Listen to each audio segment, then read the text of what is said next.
Assalamualaikum warahmatullahi wabarakatuh. Alhamdulillah, wassalatu wassalamu ala rasulillah wa ala alihi wa sahbihi wa man wala, amma ba'd.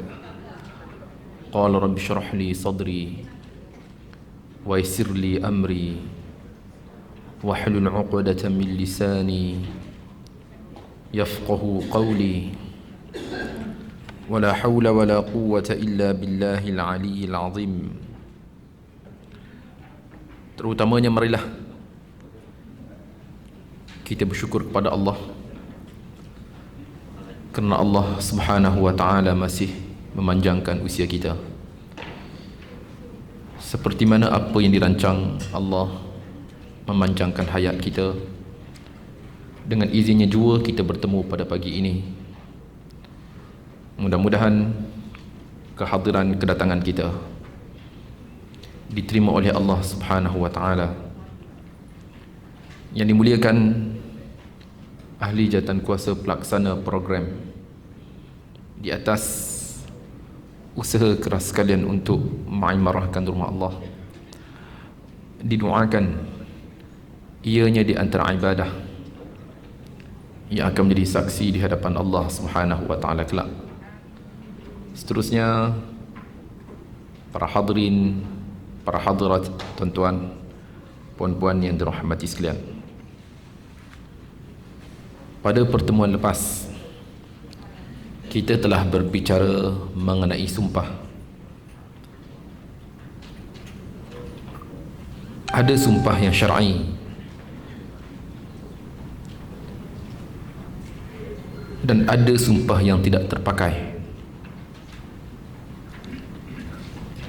Dan kita juga telah berbicara di sana terdapat kafarah, satu penebusan atas apa yang kita lakukan selepas kita melanggar sumpah yang pernah kita ucapkan. Manakala Allah Subhanahu wa taala menggariskan kepada kita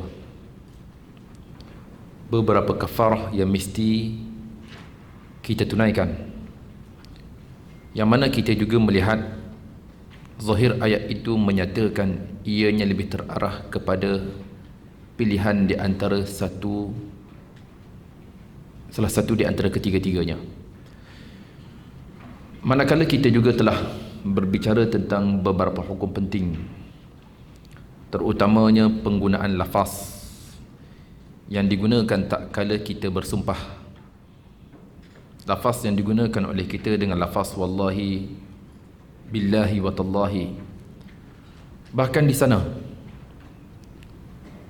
terdapat para ulama yang mengharuskan penggunaan nama-nama Allah yang lain. Bukan hanya tertakluk kepada 3 sahaja, bahkan diharuskan penggunaan kepada nama-nama Allah yang lain. Begitu juga dengan sifat-sifat Allah. Ini melihat kepada beberapa pandangan pengharusan kita bersumpah dengan nama selain daripada nama Allah yang terkenal. Sebab nama Allah kan banyak, 99. Jadi pengharusan kepada kita untuk bersumpah dengan menggunakan nama-nama Allah yang lain selain daripada lafaz wallahi, billahi wa tallahi. Kemudian kita juga telah berbicara di dalam bab al-ila. Ila di antara bab yang penting. Manakala perkara ini, seperti mana kita nyatakan pada pertemuan lalu, ila adalah seorang suami bersumpah dia tidak akan bersama dengan isterinya dengan bahasa yang lebih berlapik. Itu sumpahnya. Seorang suami pernah bersumpah dia tidak akan bersama dengan isterinya. Bahkan melihat kepada apa yang pernah berlaku kepada baginda alaihi salatu wassalam, para ulama juga menyatakan di antara sebab-sebabnya. Di antara ilah ini berlaku iaitu memberi pengajaran kepada isteri Nabi. Pengajaran. Dan hal ini juga boleh berlaku kepada kita sekiranya kita ingin memberi pengajaran kepada si isteri. Ustaz, makcik ni rajin kuat shopping Ustaz. Contoh je. kering ustaz aircon saya. Dia pula semua dekat dia. Kad dekat dia, nampak aircon dia tahu ujung jari je. Pagi orang tukar loceng hantar barang, tengah hari orang tukar loceng hantar barang, petang pun hantar barang juga. Saya dah pesan dia, ustaz jangan bazir. Kan kuali segala jenis dah ada dah ustaz di rumah. Dia pergi rumah kawan pergi makan, tengok bekas. Sebab saya pun ada juga kan friend perempuan muslimat. Dia upload dia pergi makan rumah kawan. Dia tengok ada bekas. Rupanya dia pernah membeli bekas itu, bekas makan, ribu-ribu ringgit jugalah. Dia pun tak sangka rupanya dia dah ada. Dia tak sangka dia dah ada. Itu cerita orang perempuan. Jadi ustaz macam mana ni? Saya dah cerita ustaz jangan membazir, benda ni dah banyak di rumah saya penuh rak. Jadi berlaku pembaziran. Jadi sebagai pengajarannya, hal ini boleh berlaku sebagai salah satu pengajaran. Manakala melihat kepada firman Allah Subhanahu wa taala yang telah kita bicarakan kemarinnya, melihat kepada ayat itu jelas. Lilladzina yu'luna min nisaihim tarabbusu arba'ati ashhur fa in fa'u fa innallaha ghafurur rahim wa in 'azamu at-talaqa fa innallaha sami'un 'alim. Bagi mereka yang bersumpah untuk tidak menyetubuhi isteri masing-masing, yakni untuk tempoh melebihi 4 bulan, diberikan tempoh selama 4 bulan, yakni bermula dari waktu dilafazkan sumpah untuk kembali menyetubuhinya. Kemudian jika mereka kembali yakni kepada isterinya, maka sesungguhnya Allah Maha Pengampun lagi Maha Penyayang.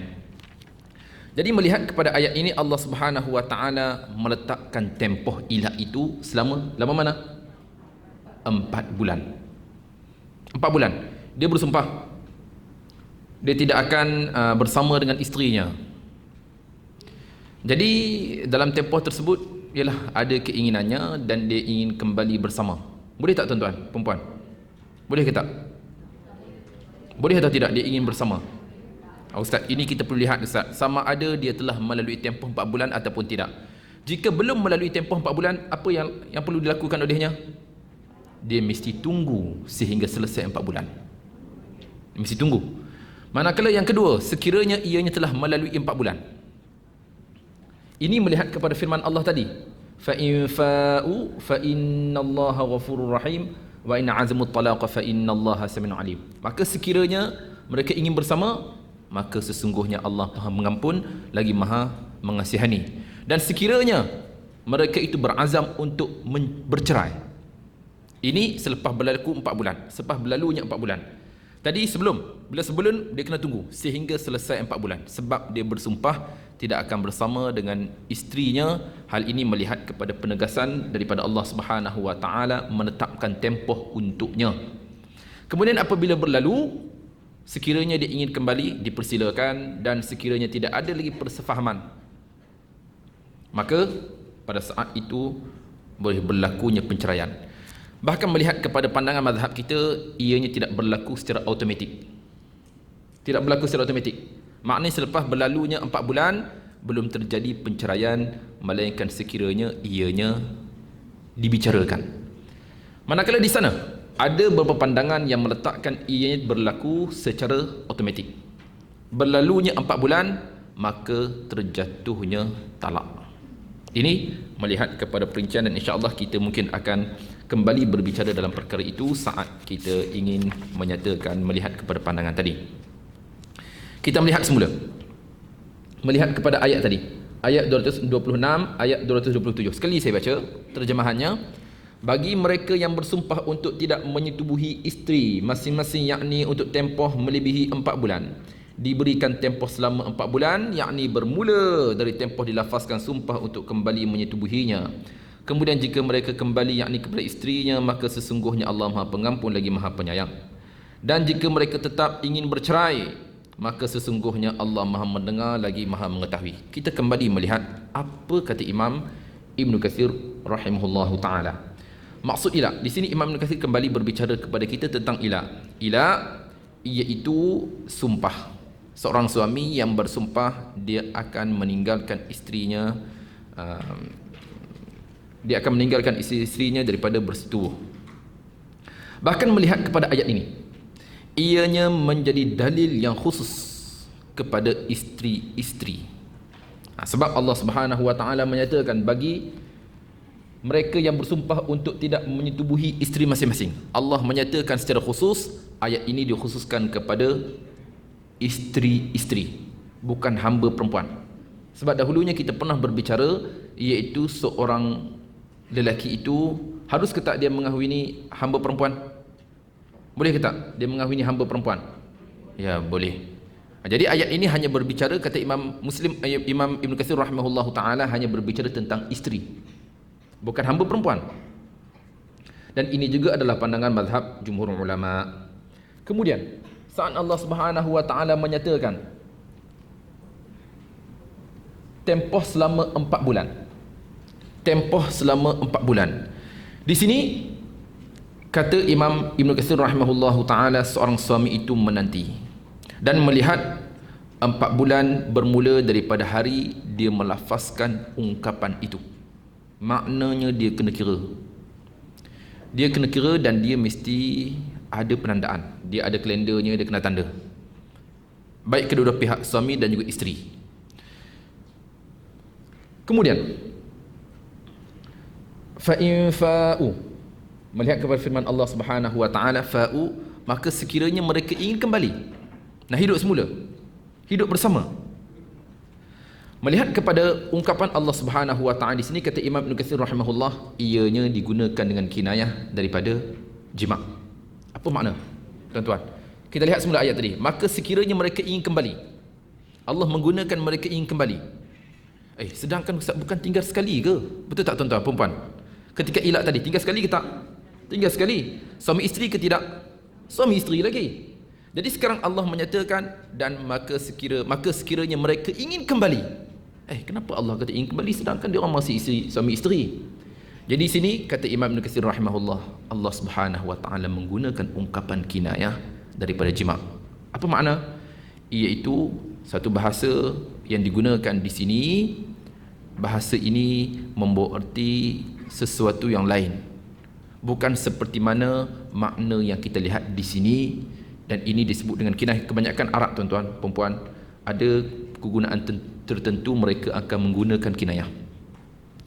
Lafaz yang tidak dinyatakan sesuatu, kemungkinan dengan sebab-sebab tertentu. Ialah untuk menyatakan tentang jima', Allah Subhanahu Wa Taala menggunakan lafaz yang lebih berlapis, lafaz yang lebih terselindung. Sebaliknya ianya membawa erti jima'. Faham tuan-tuan, perempuan? Maknanya orang kita pun begitu juga. Orang Melayu pun ada juga, kita menggunakan gaya bahasa kita yang lebih berlapis dalam penggunaan kita. Ini pun ada dalam masyarakat kita, melihat kepada gaya bahasa kita. Kemudian maka sesungguhnya Allah Subhanahu Wa Taala Maha Pengampun lagi Maha Mengasihani, iaitu dengan sebab dahulunya apa yang telah mereka sumpah, melihat kepada sumpah yang telah mereka nyatakan. Ialah dia orang pernah bersumpah begitu dengan apa yang telah berlalu. Allah Subhanahu Wa Taala Maha Pengampun lagi Maha Mengasihani. Okey. Jadi secara ustaz, soalan, kalau biasa-biasa je, saja-saja dia bersumpah dia tidak akan bersama dengan isterinya, boleh tak? Ayang, abang malas lah. Abang malas bersama dengan ayang. Demi Allah, abang tak nak bersama dengan ayang. Selesai saja. Dia bersumpah, kemudian selesai saja je, dia tak nak bersama. Boleh tak? Tadi kita kata ustaz ini mungkin sebagai satu memberi adab. Ini dia melihat kepada mereka yang mengharuskan ilak itu. Sekarang tanpa sebab, saja-saja. Boleh ke tak? Ya, kemarin kita telah bicara dalam bab ini, iaitu sumpah itu pastikan ianya melihat kepada perkara yang diharuskan, betul. Perkara yang diharuskan. Tetapi apabila ia bersumpah melihat kepada perkara yang tidak diharuskan, macam mana? Jatuh ke tak sumpahnya? Jatuh ke tak? Jatuh, dan semestinya ia menebus sumpahnya itu dengan kafarah. Contoh yang kita beri kemarin, seorang itu bersumpah sedangkan perkara itu harus baginya. Demi Allah, aku tak nak datang ke kelas ni. Selagi mana ada Ustaz Yasir aku tak nak datang punya, aku dah lama bengang dengan dia. Contoh. Tiba-tiba dia datang satu hari. Patutnya ustaz lain, tiba-tiba Ustaz Yasir datang. Memang dia tak dah datang kelas saya, contoh. Tiba-tiba saya datang. Macam mana? Okey, soalan saya, sumpahnya itu sumpah baik atau tidak? Tidak. Kita kata bukan sumpah yang baik lah.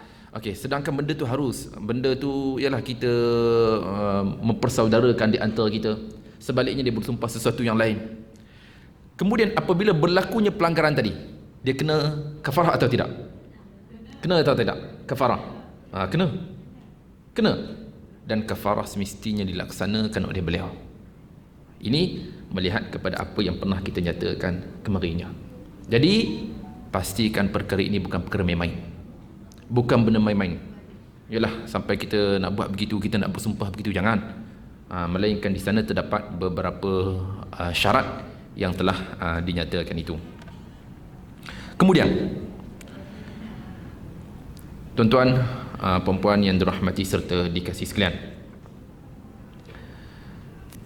pada ayat berikutnya, ayat 227, juga ayat ini kita pernah berbicara kemarinnya. Dan jika mereka ingin tetap bercerai, ini selepas melalui tempoh 4 bulan tadi, tempoh ilat, melalui tempoh 4 bulan, jadi sudah tidak ada persefahaman tadi. Jadi tidak ada persefahaman. Jadi pada ketika itu, apa tindakan mereka? Ya, perkara itu kita lihat. Dan jika mereka tetap ingin bercerai, maka sesungguhnya Allah Maha mendengar lagi Maha mengetahui. Walaupun mereka menyembunyikan perkara ini, Allah Subhanahu wa taala Maha mengetahui. Tuan-tuan, perempuan, hal ini sebenarnya banyak berlaku dalam masyarakat. Mungkin tuan-tuan perempuan boleh rujuk kepada pihak yang berwajib melihat kepada bahagian kaunseling rumah tangga. Tuan-tuan, mereka yang bercerai, habis tempoh iddah masih tinggal sekali. Tinggal sekali. Kenapa? Kerana anak. Sayang anak. Nak buat macam mana? Tinggal sekali. Dah habis tempoh iddah dah, tinggal sekali. Padahal dia orang telah bercerai. Berlaku tak tuan-tuan perempuan? Berlaku. Dah ustaz, tak nak bagi anak nampak kata kita ni bercerai, jadi saya pun duduk sekali lah dengan dia. Padahal dah bercerai. Hal ini diketahui oleh Allah Subhanahu wa taala, walaupun ia yang tidak diketahui oleh orang lain. Jadi di sini Allah Subhanahu wa taala menyatakan kepada kita, maka sesungguhnya Allah Subhanahu wa taala itu Maha mendengar lagi Maha mengetahui. Di sini kata Imam Ibn Katsir rahimahullahu taala, berdasarkan ayat tadi, ianya menjadi sandaran, menjadi dalil sesungguhnya penceraian itu tidak berlaku apabila berlalunya 4 bulan. Tadi kita cerita, ada pandangan yang berkata selepas berlalunya tempoh ilat 4 bulan itu, maka tercerailah secara automatik. Tadi ada pandangan. Sekarang Imam Ibn Katsir menangkis pandangan itu. Apa katanya? Kata dia berdasarkan ayat ini, ianya menjadi sandaran yang mana tidak terjadi penceraian apabila berlalunya 4 bulan. Kita lihat semula ayat tadi. Kita lihat ayat dan kita akan faham. Okey. Kita lihat semula ayat 226, ayat 227. Bagi mereka yang bersumpah untuk tidak menyetubuhi isteri masing-masing, yakni untuk tempoh melebihi 4 bulan, diberikan tempoh selama 4 bulan, yakni bermula dari waktu dilafazkan sumpah untuk kembali menyetubuhinya. Kemudian jika mereka kembali yakni kepada isterinya, maka sesungguhnya Allah Maha Pengampun lagi Maha Penyayang. Kembali dalam tempoh tersebut. Dan jika mereka tetap ingin bercerai, ini bila? Bila ni tuan-tuan perempuan? Selepas berlalunya 4 bulan tadi. Dan jika mereka tetap ingin bercerai, maka sesungguhnya Allah Maha mendengar lagi Maha mengetahui. Sebab itu kata Imam Ibn Katsir rahimahullah, berdasarkan ayat ini menunjukkan kepada kita tidak berlaku penceraian selepas berlalunya 4 bulan. Sebab Allah kata, dan jika mereka tetap ingin bercerai. Dan jika mereka tetap ingin bercerai, kalau berlaku penceraian, mesti Allah akan menyatakan perkara ini perkara yang berbeza. Sebaliknya Allah menyatakan, dan jika mereka tetap ingin bercerai. Kalau berlaku penceraian, bukan itu bahasanya. Betul tak? Perempuan-perempuan, tuan-tuan, bukan itu bahasanya. Sebaliknya di sini kita faham ustaz, dan jika mereka inginkan penceraian, maknanya dalam tempoh 4 bulan, berlalunya 4 bulan tempoh ilah itu belum berlaku penceraian. Dan melihat kepada ayat ini, Imam Ibn Katsir rahimahullahu taala menguatkan apa yang dipegang oleh jumhur ulama, al-ilah 4 bulan, apabila berlalunya 4 bulan tidak jatuh dan tidak terjadinya penceraian di antara suami isteri.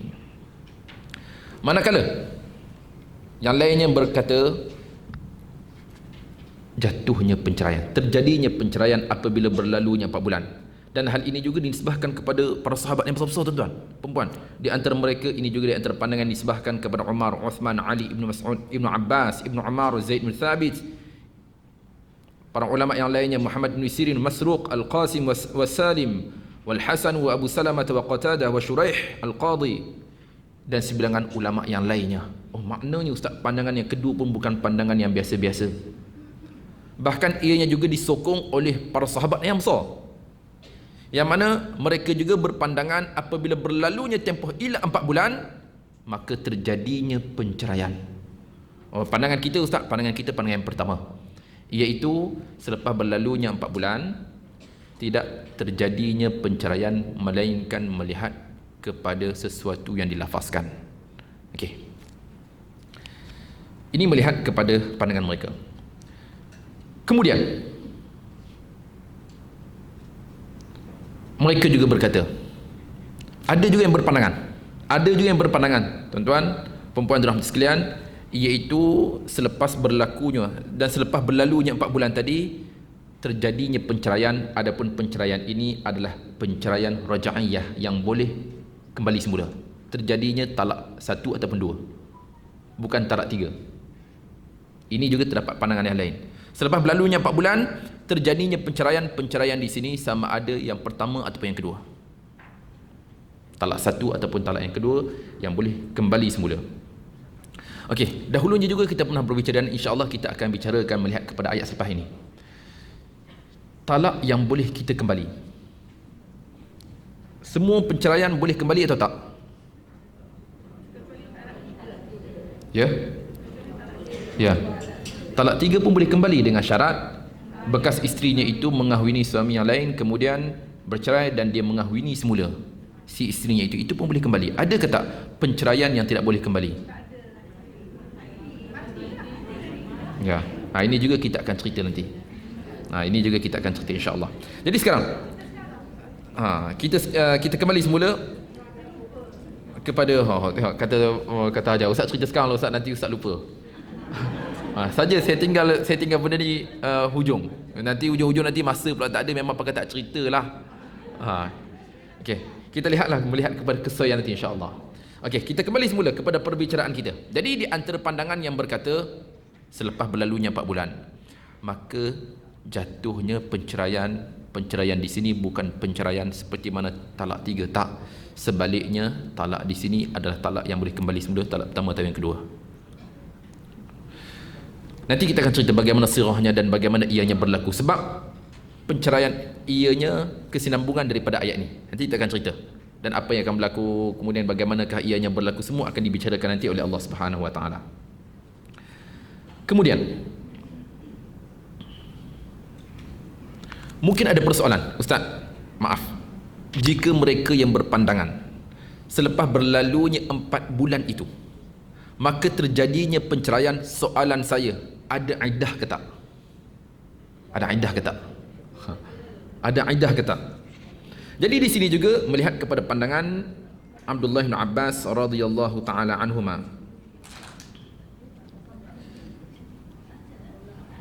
Sekiranya ianya berlalu dalam tempoh 4 bulan dan ianya melalui 3 kali haid, maka pada saat itu tidak ada lagi iddah kepadanya. Tidak ada iddah. Ini melihat kepada tempoh 4 bulan dan melalui 3 kali haid, pada saat itu tidak ada iddah. Dan ada juga pandangan yang mewajibkan iddah.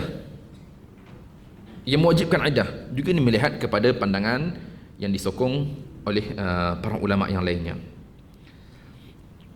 Ustaz, kejap, kami sebenarnya semakin confuse ni ustaz. Kami sebenarnya confuse.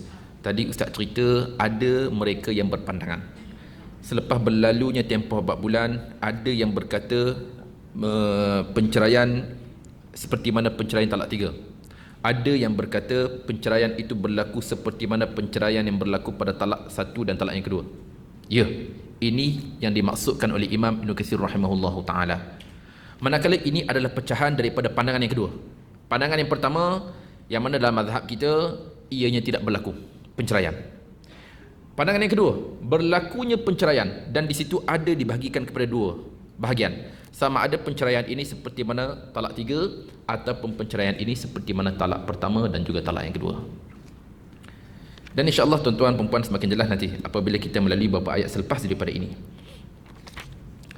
Kemudian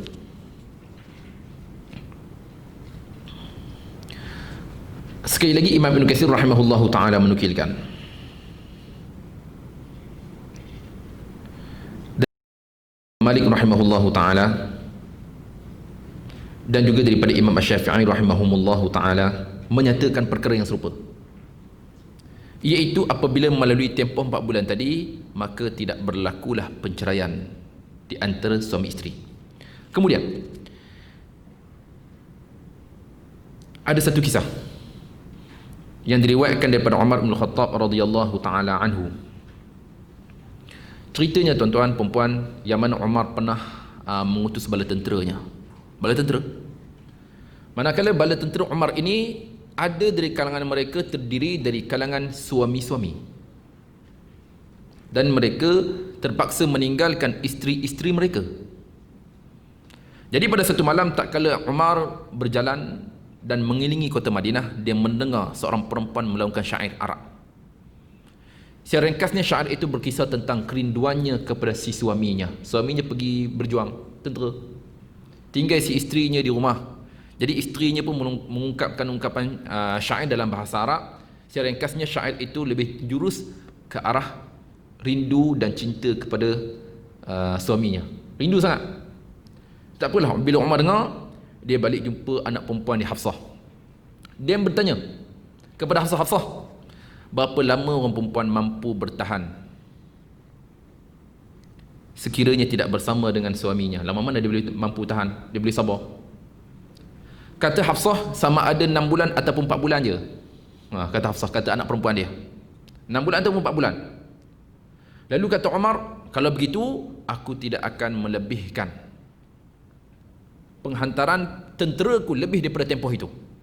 Yalah, si isterinya di rumah sampai meroyan, rindu sangat apa semua, yang suaminya berjuang. Kata Umar, kalau begitu aku takkan lebih daripada itu dari tempoh tersebut. Sebab ditanya anak dia dulu tempoh yang mana seorang isteri itu boleh bertahan di saat ketiadaan suaminya. Ini melihat kepada ungkapan yang diketengahkan oleh Umar bin Khattab radhiyallahu taala anhu. Itu dalam bab itu. Dan hal ini juga seperti mana apa yang dinukilkan oleh Imam Ibn Katsir rahimahullahu taala menguatkan melihat kepada apa yang kita bicarakan tadi. Kemudian kita sambung perbicaraan kita dan insya-Allah tuan-tuan perempuan kita akan faham selepas melihat kepada beberapa ayat selepas ini. Jadi tempoh yang kita nyatakan tadi, beberapa ayat sebelum ini berbicara tentang sumpah. Kemudian selepas itu dikaitkan juga sumpah suami kepada isterinya. Secara umum yang kita faham, sumpah tidak boleh dinyatakan oleh kita melihat kepada perkara kita menegah diri kita untuk melakukan kebaikan. Ini tak boleh. Seperti mana sumpah kita melihat kepada perkara yang diharuskan kepada kita, sedangkan kita mengharamkan ianya. Ini yang kita faham melihat kepada perbicaraan kita dahulu. Manakala sekiranya ianya berlaku dan ianya juga mesti menuruti syarat-syarat pengharusan. Terutamanya seorang suami bersumpah tidak akan bersama dengan isterinya, mesti ianya menelusuri dan mengikut syarat-syarat yang telah ditetapkan seperti mana apa yang telah kita bicarakan. Kemudian pada ayat berikutnya, ayat 228, ayat 228, kita akan masuk dalam bab penceraian. Kesinambungan daripada ayat di atas, kesinambungan daripada ayat di atas, dan kita akan lihat agama Islam adalah agama yang cukup mudah. Agama Islam adalah agama yang cukup mulia saat memelihara golongan wanita. Seterusnya kita pergi pada ayat 228. Seperti mana biasa kita akan membacanya, yang mana ayat berbicara tentang perihal rumah tangga ini berlanjutan sehingga muka surat 38. Ceritanya panjang. Nanti kita akan lihat selepas kita berbicara melihat kepada beberapa ayat yang dikaitkan dengan penceraian ini, insya-Allah tuan-tuan perempuan kita akan jelas. Seterusnya kita lihat ayat 228 dan kita akan baca ayat ini. A'udzu billahi minasy syaithanir rajim.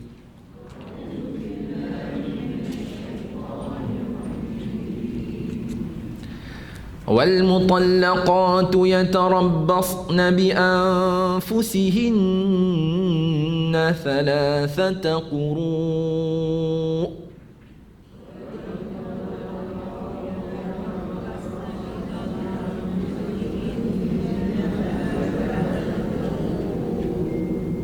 nampak slow je pagi ni. Ustaz nak slow macam mana ustaz? Kantin pun tak buka pagi ni. Kantin tak buka, ustaz tak boleh keluar tenaga banyak sangat. Okey, sekali lagi. Wal mutallaqatu yatarabbasna bi anfusihinna thalathata quru'.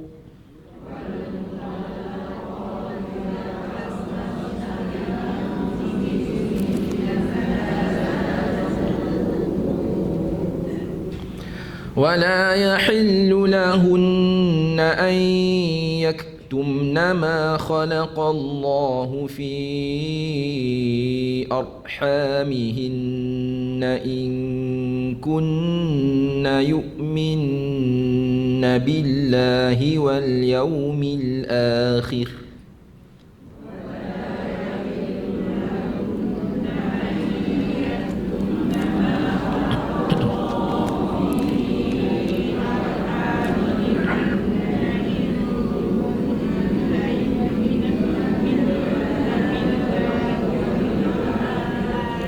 sekali lagi.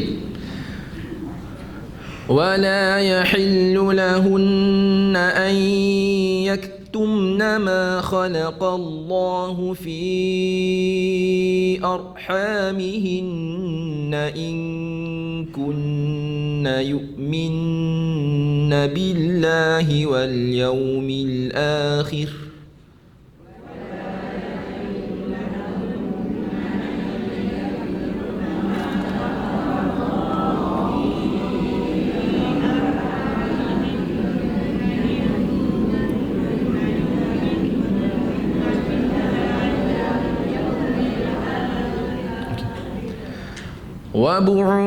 وبعولتهن أحق بردهن في ذلك إن أرادوا إصلاحا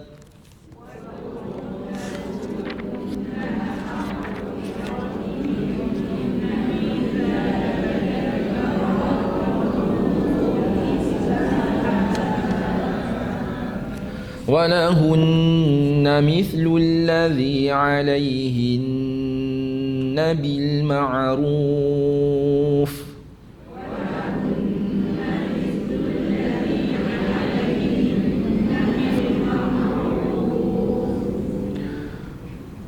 وللرجال عليهن درجة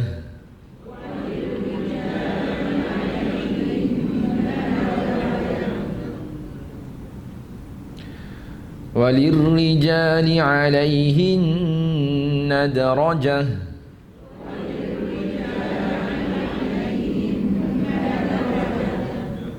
والله عزيز حكيم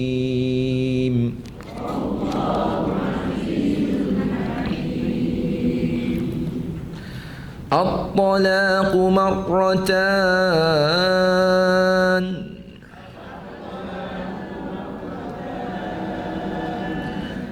فإمساكم بمعروف أو تسريح بإحسان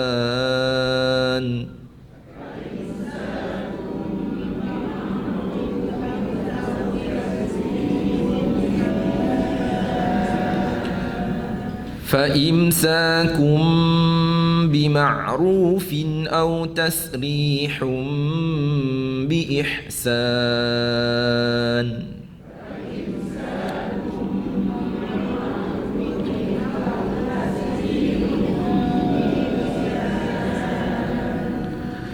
ولا يحل لكم أن تأخذوا مما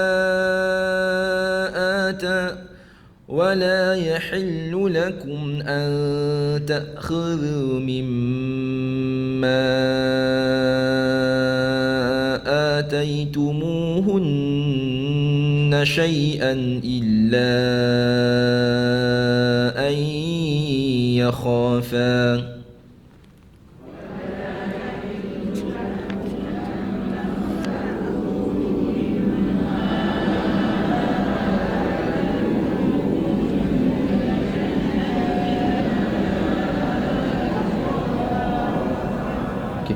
Sekali lagi. ولا يحل لكم أن تأخذوا مما آتيتموهن شيئا إلا أن يخافا ألا يقيما حدود الله.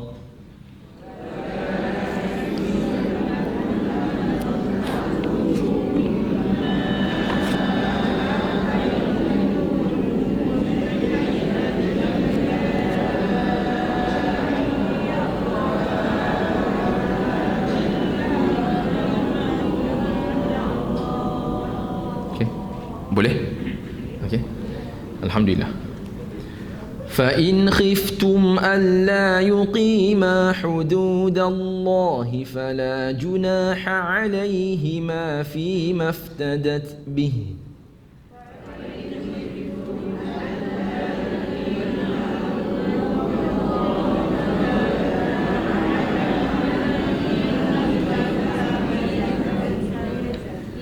فإن خفتم ألا يقيما حدود الله فلا جناح عليهما فيما افتدت به.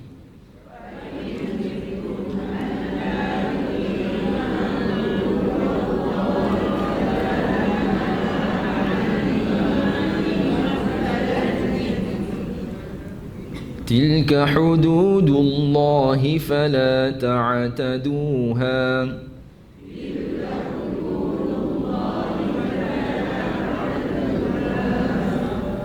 ومن يتعد حدود الله فأولئك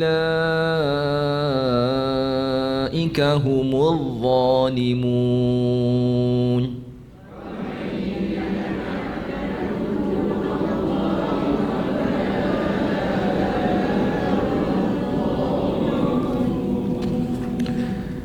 فإن طلقها فلا تحل له من بعد حتى تنكح زوجا غيره.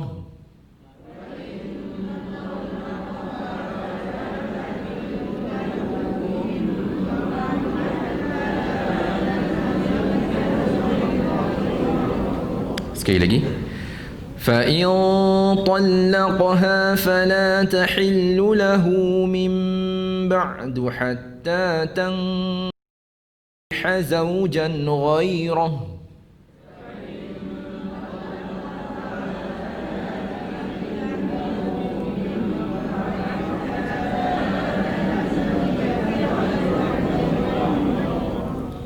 فإن طلقها فلا جناح عليهما أن يتراجعا.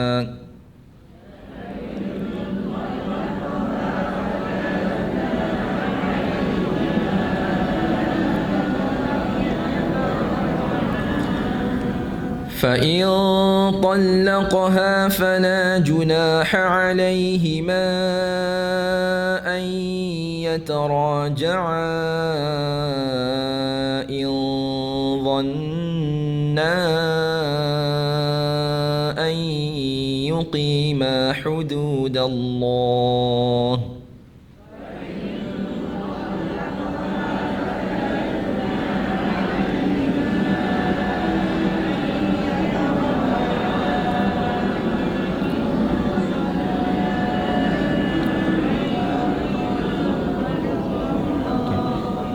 Di sini kita perhatikan pada dengung kita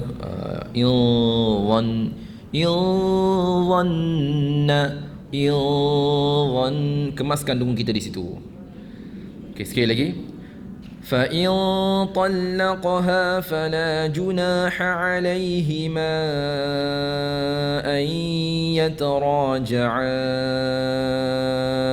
إن ظنا أن يقيما حدود الله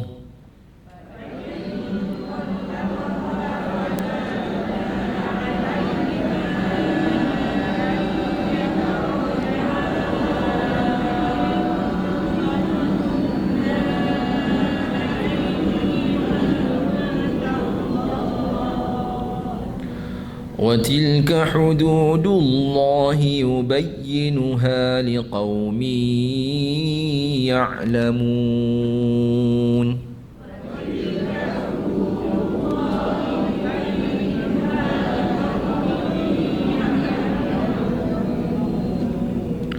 صدق الله العظيم. Seterusnya kita lihat bermula daripada ayat 228. Kesinambungan daripada ayat berikutnya berbicara tentang penceraian. Dan para isteri yang diceraikan, yakni wajib menahan diri mereka, yakni menunggu 3 kali quru'.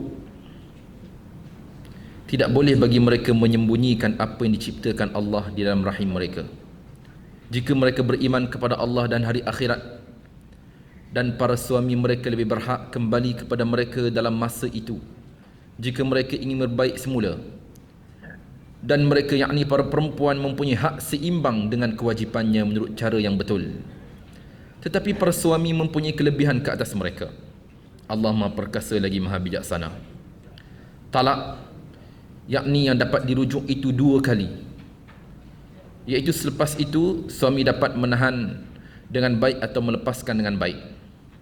Tidak halal bagimu mengambil kembali sesuatu yang telah kamu berikan kepada mereka, kecuali kedua-duanya yakni suami isteri khawatir tidak mampu menjalankan hukum-hukum Allah. Jika kamu yakni wali bimbang bahawa kedua-duanya tidak mampu menjalankan hukum-hukum Allah, maka mereka tidak berdosa ke atas bayaran yang harus diberikan yakni oleh isteri untuk menebus dirinya. Kita lihat ada naskah dinyatakan tentang nota kaki, ada nota kaki di sini. Macam naskah yang ada di tangan saya ada nota kaki. Ayat ini menjadi dasar hukum khulu' dan penerimaan iwad. Khulu' iaitu hak isteri untuk bercerai daripada suaminya dengan membayar iwad melalui pengadilan. Okay. Iaitu hukum-hukum Allah. Maka janganlah kamu melanggarnya. Barang siapa melanggar hukum-hukum Allah, mereka itu adalah terdiri dari kalangan orang-orang yang zalim. Ayat 230. Kemudian jika dia menceraikannya, yakni setelah talak yang kedua, maka perempuan itu tidak halal baginya sebelum dia menikah dengan suami yang lain. Kemudian jika suami yang lain itu menceraikannya, maka tidak ada dosa bagi kedua-duanya, yakni bekas suami pertama dan bekas isteri, untuk bernikah kembali jika mereka berpendapat akan dapat menjalankan hukum-hukum Allah. Itulah ketentuan Allah yang diterangkan kepadanya. Itulah ketentuan Allah yang diterangkannya kepada orang-orang yang berpengetahuan. Tuan-tuan, perempuan yang dirahmati sekalian, secara umumnya melihat kepada ketiga-tiga ayat di atas, jelas ke tak maksud ayat di atas? Jelas tak tuan-tuan perempuan? Ayat jelas. Ayat berbicara tentang penceraian dan juga hak-hak yang mesti ditunaikan oleh suami. Manakala di sini Imam Ibn Katsir rahimahullahu taala ada berbicara mengenainya, melihat kepada ayat yang sama-sama kita baca sebentar tadi. Wal mutallaqatu yatarabbasna bi anfusihinna thalathata quru'. Dan para isteri yang diceraikan, yakni wajib menahan diri mereka, iaitu menunggu 3 kali quru' haid. Di sini pada ayat ini kita lihat, dan para isteri yang diceraikan wajib menahan diri mereka, dinamakan dengan apa? Istilah kita dinamakan dengan apa? Seorang isteri yang diceraikan, kemudian ada tempoh dia menanti menahan dirinya, ya, disebut dengan iddah. Disebut dengan iddah tempoh ini. Kemudian pada ayat itu Allah Subhanahu wa taala menyatakan lama mana tempohnya, iaitu sehingga 3 kali suci ataupun haid. 3 kali suci ataupun haid. Di setengah naskah yang ada di tangan saya juga, quru di sini membawa arti haid. Tuan-tuan, perempuan yang dirahmati serta dikasihi sekalian, kita akan berbicara tentang masalah ini. Melihat kepada ayat ini, para ulama berselisihan pandangan. Ada yang berkata iddahnya sehingga 3 kali suci. Ada yang berkata iddahnya sehingga 3 kali haid. Soalan saya kepada tuan-tuan perempuan, ada perbezaan ke tak di antara kedua-duanya? Ada perbezaan ke tak? Ada sebilangan ulama kata tempoh iddah perempuan yang diceraikan tadi sehingga 3 kali suci. Ada yang kata 3 kali haid. Melihat kepada perselisihan mereka pada perkataan quru. Ada yang berkata suci, ada kata haid. Soalan saya, ada perbezaan ke tak di antara kedua-duanya? Ada perbezaan? Okey. Ini juga kita akan berbicara mengenainya. Ustaz semua, Ustaz tangguh tak boleh cerita sekarang ke? Ustaz ingat ini sinetron? Okey, kita cerita sekarang. Sebenarnya ada perbezaan. Ada perbezaan tuan-tuan perempuan. Pandangan pertama, mereka yang berkata 3 kali di sini adalah 3 kali suci. Ini dinisbahkan kepada Imam Malik, yang mana ia pernah berkata daripada Nafi' daripada Abdullah bin Umar. Melihat kepada perincian di sini, dengan ungkapannya, sekiranya seorang lelaki menceraikan isterinya, maka apabila masuknya pada darah daripada haid yang ketiga, maka dia telah suci baginya, dan perempuan itu juga suci bagi si suaminya. Apa makna?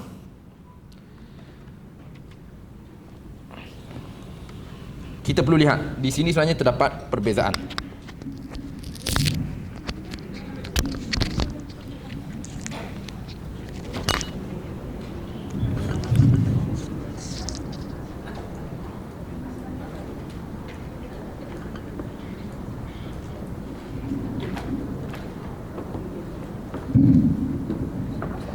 Tuan-tuan, perceraian mestinya ianya berlaku di suci. Di sini saya katakan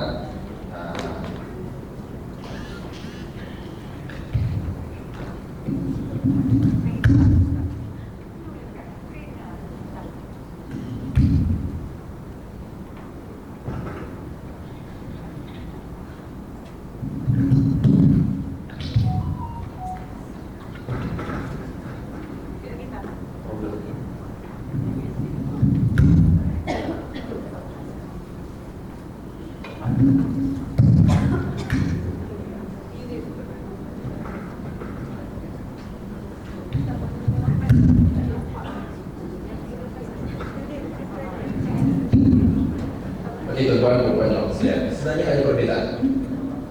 Sebenarnya ada perbezaan. Kita lihat di sini. Dan perempuan-perempuan yang diceraikan, hendaklah mereka menahan diri mereka selama 3 kali quru. Para ulama berselisih pandangan quru di sini sama ada suci atau haid. Kita lihat perbezaannya. Sekiranya mereka berkata 3 kali suci, semestinya perceraian itu berlaku ketika suci.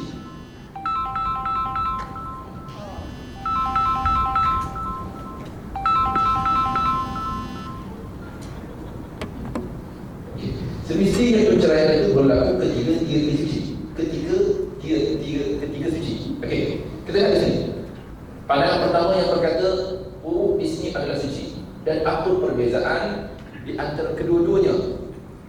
Sedikit sekali. Yang saya ulang, perceraian mesti berlaku ketika suci. Ketika haid atau nifas, ia yang dinamakan dengan perceraian bid'ah. Bahkan arahan Rasulullah SAW kepada Abdullah bin Umar supaya Abdullah bin Umar rukuk semula isterinya, dan hendaklah ia menceraikan isterinya itu ketika suci. Jadi kita gunakan dengan warna hijau, suci. Jadi bermulalah suci yang pertama, kemudian suci yang kedua, suci yang ketiga. Melihat kepada ungkapan Abdullah bin Abbas tadi, maka apabila selesai suci ini pada haid yang ketiga telah selesai bentuknya. Ini melihat kepada tempoh, bukan saya katakan melihat kepada pengharusan atau tidak, masuk atau tidak, melihat kepada perbicaraan kita kemarin. yang mana diharamkan kepada suami itu menyetujui isterinya. Okey. Mereka yang berpandangan tak, bagi kami 3 kali di sini adalah 3 kali haid. 3 kali haid. Jadi secara tidak langsung mereka akan menambah tempoh sedikit. Tempoh sedikit. Kita lihat. Di sini katanya, iaitu bagi kami 3 kali haid. Jadi haid yang pertama, ini tempoh mula harinya. Sebab penceraian itu mesti berlaku ketika suci. Jadi haid yang pertama. Haid yang kedua, haid yang ketiga. Sedia kita maklumi ketika haid tidak boleh bersama, melainkan pada suci yang berikutnya. Jika kita lihat pada pandangan yang pertama, suci ini adalah suci yang keempat. Betul tak? Suci yang segi adalah suci yang keempat. Manakala sekiranya kita melihat kepada pandangan yang pertama tadi, mereka meletakkan suci yang ketiga ini adalah melihat kepada ayat tadi. Jadi melihat kepada kedua perbezaan di sini dapat kita simpulkan, iaitu pandangan pertama Ustaz, dia lebih pendek masanya. Betul tak? Sebab mereka berpendapat 3 kali di sini ada 3 kali suci je. Manakala mereka yang berpendapat 3 kali di sini ada 3 kali haid, jadi secara langsung dia memerlukan masa lebih. Masa lebih melihat kepada keadaan perempuan kebiasaannya masyarakat orang Melayu kita dalam tempoh paling banyak 12-13 hari. Ini melihat kebiasaan masyarakat Melayu kita. Jadi secara langsung dia terpaksa menanti hari yang lebih. Itu tak tahu puan. Ini perbezaan yang ketara di antara kedua-duanya. Sebab tu jangan kita sangka Ustaz, dia orang balas sebab suci hari ini ada faedah ke? Ada faedahnya. Ada faedahnya sebab kita melihat di sini ada tempoh lebihnya, ada kurangnya, ada lebih masanya, ada kekurangan masanya. Sekali saya ulang, pandangan pertama yang mana berpendapat huruf di sini adalah suci. Jadi bermula suci yang pertama, suci yang kedua, dan suci yang ketiga. Manakala mereka yang berpendapat tidak, bagi kami di sini 3 kali bukan 3 kali suci, sebaliknya ianya adalah 3 kali haid. Haid yang pertama, haid yang kedua, dan haid yang ketiga. Dan kita sedia memaklumi ketika haid tidak diharuskan seorang suami itu bersama dengan isterinya. Melainkan hal ini boleh berlaku ketika bulan suci yang berikutnya. Melihat kepada pandangan yang pertama, suci ini adalah suci yang keempat. Jadi ini di antara perbezaan yang wujud di antara kedua-duanya. Jelas? Pertama, ini di antara faedah perselisihan. Bukan sahaja perselisihan, sebaliknya ini juga di antara masalah yang tercetus daripada perselisihan itu. Okey, kita kembali semula melihat kepada perbicaraan kita.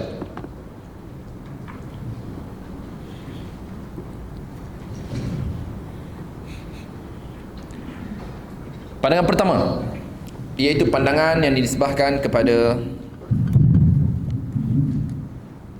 Imam Malik dan juga ianya melihat kepada mazhab kita. Mazhab kita berpegang kepada pandangan yang pertama. 3 kali di sini adalah 3 kali suci, bukan 3 kali haid. Bila kita sebut 3 kali haid, secara tidak langsung ianya memerlukan masa yang lebih. Tapi mereka juga berhujah tak, bagi kami bila kita sebut tentang haid, jadi secara langsung masa itu panjang dan tempoh untuk penyuciannya juga lebih baik. Tempoh penyuciannya juga lebih baik melihat kepada tempoh jangka masa yang panjang. Kemudian, tuan-tuan perempuan, apakah faedahnya? Apakah faedah Allah menetapkan kepada wanita itu tempoh kali haid? Ustaz, ini yang orang ada haid, Ustaz yang tak ada haid nanti kita akan cerita. Itu semua kita akan ceritakan nanti. Semua ada dibicarakan. Sekarang kita berbicara dalam bab ini dulu. Jadi apa faedahnya? Kenapa Allah Subhanahu Wa Taala mengaitkan benda ni? Okey, tuan-tuan perempuan, hal ini juga di antara faedahnya untuk memastikan rahim perempuan itu benar-benar kosong. Benar-benar kosong. Sebab itu pada poin yang berikutnya kita lihat. Kita lihat tuan-tuan perempuan, tidak boleh bagi mereka menyembunyikan apa yang diciptakan Allah dalam rahim mereka. Kita lihat, selepas Allah cerita tentang quru', tentang 3 kali suci, dan ada mereka berkata 3 kali haid tadi, Allah Subhanahu Wa Taala mengaitkan selepas itu dengan apa? Dan tidak dihalalkan kepada wanita-wanita itu menyembunyikan apa yang telah Allah ciptakan dalam rahim mereka. Makna apa? Maknanya Ustaz, di antara tempoh yang telah ditetapkan oleh Allah Subhanahu Wa Taala, memastikan perempuan itu benar-benar kosong daripada suami sebelumnya, melihat kepada apa yang kita faham. Kemudian Allah Subhanahu Wa Taala menetapkan sesuatu kepada golongan perempuan tadi, tidak dihalalkan. Apa makna tidak halal? Apa makna tidak halal? Ya, haram. Betul lah. Betul lah tu. Tidak halal makna haram. Tapi Ustaz, bila kita sebut haram ni sensitif Ustaz. Macam arak lah, bila kita sebut haram sensitif tak? Sensitif. Bila kita sebut tidak halal, tidak halal dia lembut sikit lah Ustaz. Maknanya sama aja. Jadi di sini Allah menyatakan dan tidak dihalalkan kepada mereka perempuan itu. Perempuan-perempuan, mereka menyembunyikan apa yang telah Allah ciptakan dalam rahim-rahim mereka. Kenapa perempuan? Kenapa Allah kata begitu? Yalah Ustaz, sebab benda ni orang perempuan je tahu. Betul tak? Orang perempuan je tahu. Sebab itu Allah Subhanahu Wa Taala meletakkan perkara ini tentang pengharaman mereka menyembunyikan, mesti cerita. Ada ke orang menyembunyikan? Tuan-tuan perempuan, ada ke orang menyembunyikan kandungannya? Ada ke? Sebab sekarang Allah cerita tidak halal bagi golongan perempuan, mereka menyembunyikan apa yang telah Allah ciptakan rahim mereka. Soalan kita, ada ke orang menyembunyikan? Boleh berlaku tak? Boleh berlaku tuan-tuan, dia nak cepat. Yalah, baby dalam kandungannya berumur sebulan, nak tunggu lagi 8 bulan, lambat. Kan terlepas pula Tan Sri tu. Contoh je. Contoh. Jadi perkara ini boleh berlaku. Boleh berlaku. Jadi dia menyembunyikan kandungannya daripada pengetahuan. Manakala perkara ini Allah Subhanahu Wa Taala menegaskan pengharaman sekiranya ia menyembunyikan. Hal ini jelas melihat kepada firman Allah Subhanahu Wa Taala tadi. Kemudian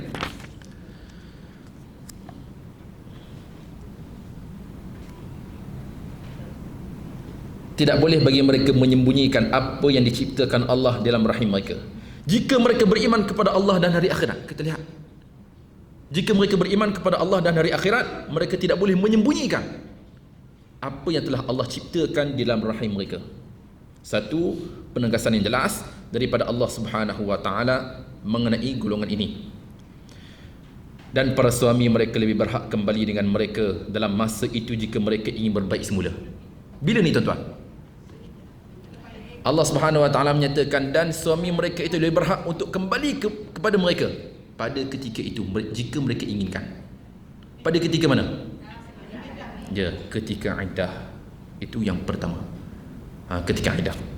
Pada saat itu suami-suami itu lebih berhak kembali kepada mereka ketika tersebut. Sekali saya ulang. Dan para suami mereka lebih berhak kembali kepada mereka dalam masa itu jika mereka ingin berbaik semula.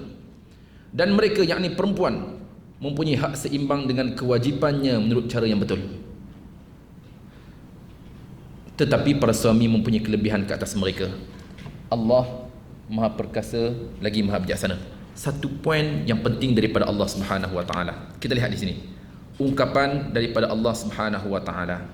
Walahunna mithlul ladzi 'alaihinna bil ma'ruf. Dan mereka, yakni golongan perempuan, mempunyai hak seimbang dengan kewajipannya menurut cara yang betul. Maknanya sekarang tak kala Allah Subhanahu Wa Taala berbicara tentang penceraian, walaupun hak itu diberikan kepada siapa? Suami. Sekarang Allah Subhanahu Wa Taala menyatakan juga hak golongan perempuan. Jangan kita nampak kita je ustaz asyik perempuan je kena. Tidak puan, Allah juga mengangkat darjat golongan perempuan. Melihat kepada apa yang dinyatakan di sini jelas melalui firman Allah, dan mereka juga mempunyai hak seimbang dengan kewajipannya. Mereka pun ada hak juga menurut cara yang betul. Tetapi para suami mempunyai kelebihan ke atas mereka. Tuan-tuan perempuan, hal ini pernah berlaku. Maaf saya sebut hadis ini adalah hadis yang penting, berbicara tentang apa yang berlaku dahulunya di zaman baginda alaihi salatu wassalam, tentang seorang sahabat perempuan datang bertemu dengan baginda alaihi salatu wassalam, walaupun dia terpaksa mendedahkan satu keaiban suami dia. Apa katanya? Rasulullah, maaflah tuan-tuan perempuan saya sebut dalam bab ini, dengan katanya sesungguhnya suamiku, dia menggunakan dengan bahasa kiasan juga, seperti mana hujung kain. Hujung kain dia buat isyarat begitu je. Dia menggunakan bahasa yang berlapik dan menceritakan tentang apa yang ada pada suami dia. Tuan-tuan faham tak? Ujung kali saya nak buat contoh pun. Tuan-tuan okey tak? Kau tak okey? Faham? Faham? Okey, jelas. Jadi ceritanya sekarang dia mendedahkan perkara ini kepada Rasulullah. Isu ini adalah isu yang maknanya bagi perempuan itu pun ada hak dia juga. Ada hak dia. Di antara tujuan dia bertemu dengan baginda alaihi salatu wasallam menceritakan tentang suami dia, yang mana suami dia ni macam hujung kain. Hujung kain kelembut. Ini melihat kepada gaya bahasa yang digunakan oleh perempuan itu. Jadi bagi perempuan itu ada hak. Manakala melihat kepada firman Allah Subhanahu wa taala tadi, Allah juga mengangkat hak perempuan. Bagi hak golongan perempuan ni ada hak mereka. Mempunyai hak seimbang kewajipannya menurut cara yang betul. Tetapi para suami mempunyai kelebihan ke atas mereka. Kenapa Allah kata begitu? Dan para suami mempunyai kelebihan ke atas mereka. Fil fadilati fil khalqi wal khuluq wal manzilati wa ta'atil amri wal infaqi wal qiyamil masalih wal fadli fid dunya wal akhirah. Secara umumnya bagi golongan lelaki itu ada kelebihan ke atas isterinya. Kata Imam Ibn Katsir rahimahullah, melihat kepada kelebihan ciptaan dan juga baik daripada segi akhlaknya, semestinya suami itu lebih.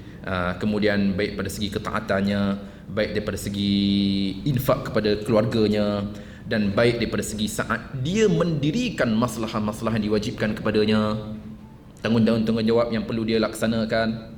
Ini melihat kepada golongan lelaki yang menjalankan tanggungjawab kepada keluarga. Ustaz, yang tidak menjalankan tanggungjawab kepada keluarga itu berselisihan dengan apa yang diketengahkan oleh Imam Ibn Katsir rahimahullahu ta'ala. Jadi ianya berbicara tentang kekeluargaan. Kemudian Allah Subhanahu wa taala juga berbicara tentang hak yang ada pada isteri. Kemudian Allah Subhanahu wa taala berbicara tentang kelebihan yang ada pada suami saat mereka menjalankan segala tanggungjawab yang telah diperintahkan kepada mereka. Kemudian bahkan dalam hadis baginda alaihi salatu wassalam yang diriwayatkan oleh Imam Ahmad rahimahullahu taala, bahkan Rasulullah sallallahu alaihi wasallam juga meletakkan beberapa adab kepada kita melalui hadis yang diriwayatkan oleh Imam Muslim juga. Bahkan Rasulullah sallallahu alaihi wasallam pernah bersabda, maka bertakwalah kalian kepada Allah, melihat kepada isteri-isteri kalian, maka sesungguhnya kalian telah menerimanya dengan amanah Allah, dan kalian telah menghalalkan kemaluan mereka juga dengan kalimah Allah, dan bagi kalian ke atas mereka itu untuk bersama dengan kalian, maka sekiranya mereka melakukan keengganan mereka untuk melakukan, maka hendaklah memukul dengan pukulan yang tidak memberi kesan menyakiti, dan bagi mereka itu rezeki yang mesti disediakan, dan bagi mereka itu juga pakaian seperti mana apa yang telah dinyatakan oleh baginda alaihi salatu wassalam. Bahkan melihat kepada beberapa sanadan Rasulullah yang lain juga diriwayatkan oleh Imam Ahmad rahimahullahu taala, yang mana Rasulullah sallallahu alaihi wasallam menyarankan kepada kita, terutamanya golongan lelaki, jangan sesekali memukul muka isteri, jangan mengherdiknya, jangan mengeluarkannya daripada rumah. Ini di antara adab-adab ketika mana melalui bahtera perkahwinan. Kemudian kita pergi pada ayat yang berikutnya, ayat 228. Jadi ayat tadi jelas tuan-tuan dan puan? Jelas kan? Ayat 228 insya-Allah jelas. Kesinambungan daripada 228. Talak yakni yang dapat dirujuk itu 2 kali. Setelah itu suami dapat menahan dengan baik atau melepaskan dengan baik. Tidak halal bagimu mengambil kembali sesuatu yang telah kamu berikan kepada mereka, kecuali kedua-duanya yakni suami isteri khawatir tidak mampu menjalankan hukum-hukum Allah. Jika kamu yakni wali bimbang bahawa kedua-duanya tidak mampu menjalankan hukum-hukum Allah, maka mereka tidak berdosa ke atas bayaran yang harus diberikan oleh isteri untuk menebus dirinya. Maknanya boleh menebus dirinya. Itulah hukum-hukum Allah. Maka janganlah kamu melanggarnya. Barang siapa melanggar hukum-hukum Allah, mereka itu di kalangan orang-orang yang zalim. Sebelum kita pergi pada ayat ini, berkesinambungan daripada ayat di atas tadi, Tuan-tuan perempuan, ada ke tak penceraian yang tidak ada iddah? Soalan saya kembali semula. Kan tadi puan kata ustaz cerita sekarang lah ustaz. Jadi tak apa, sebelum kita melangkah pada ayat berikutnya, soalan saya, ada ke tak penceraian yang tidak mempunyai iddah? Ya? Ya, iddah ada, iddah wafah. Ya, mengandung pun ada iddahnya. Ya, ya betul. Penceraian yang mana belum berlaku persetubuhan. Penceraian sebelum berlaku persetubuhan. Dia kenal dulu dalam Facebook. Dia kenal Facebook dulu. Kan? Jadi dia pun hantar family dia untuk minang.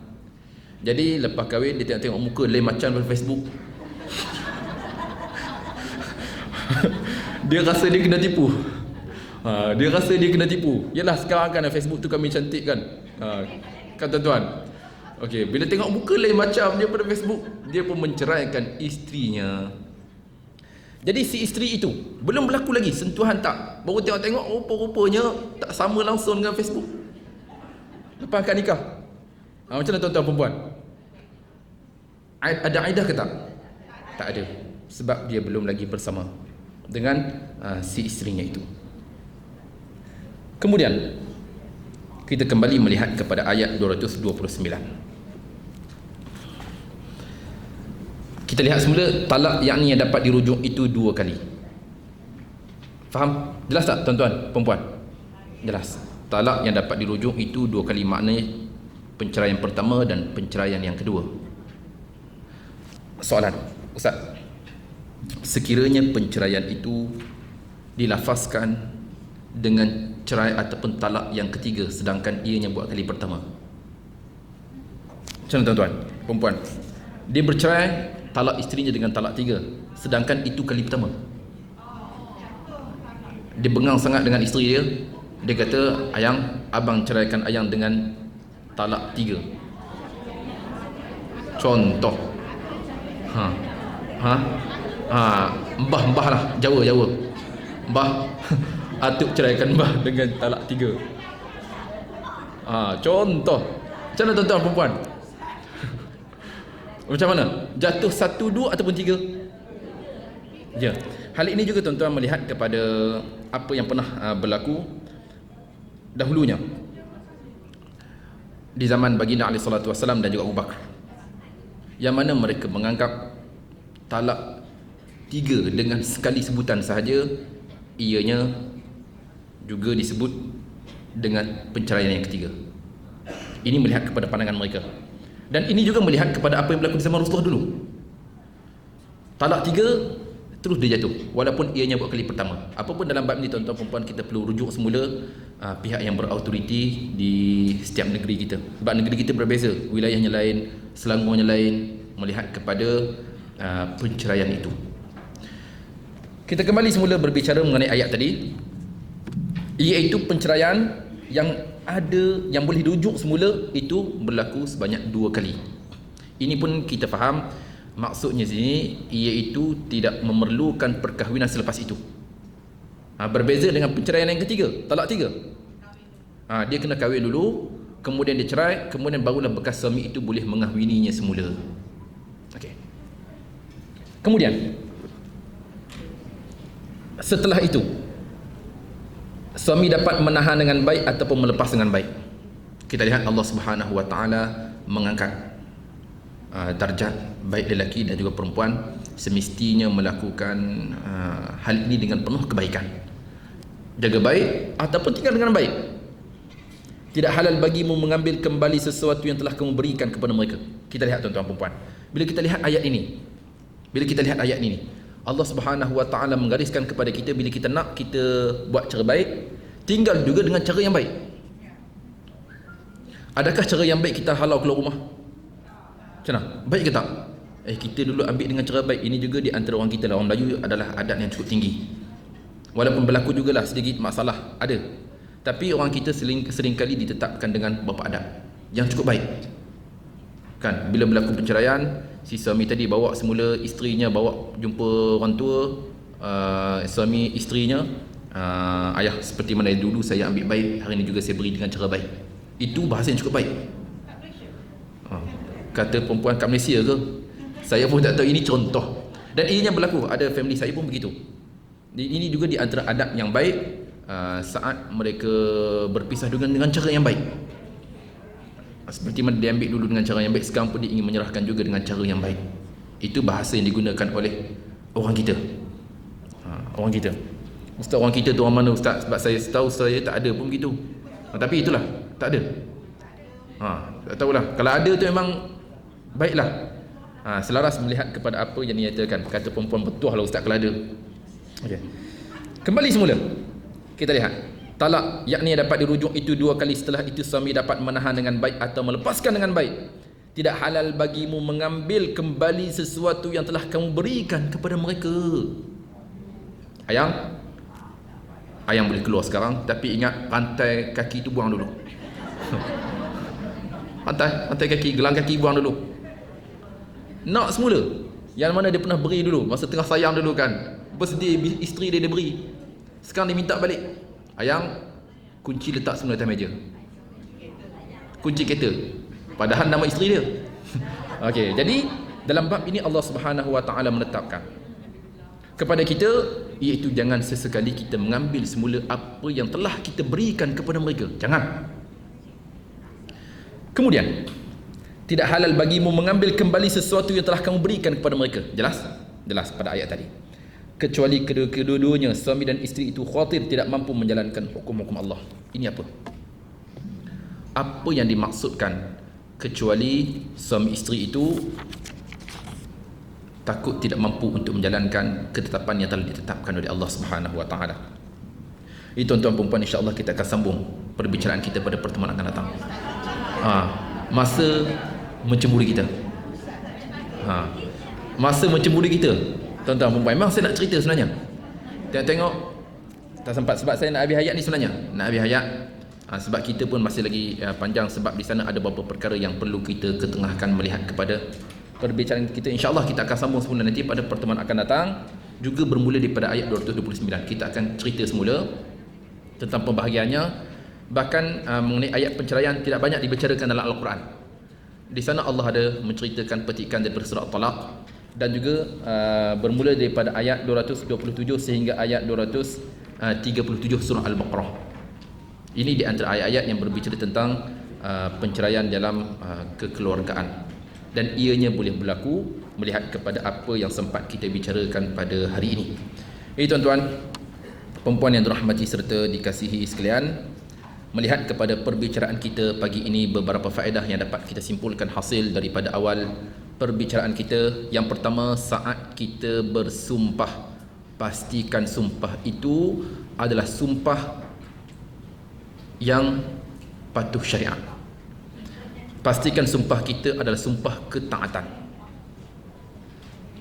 Itu yang pertama. Faedah kedua yang dapat kita ambil hasil daripada perbicaraan kita juga, dan ada kalanya seorang suami itu boleh bersumpah tidak akan bersama dengan isterinya untuk memberi adab kepada isterinya itu. Ada kalanya hal ini boleh berlaku melihat kepada perbicaraan kita tadi.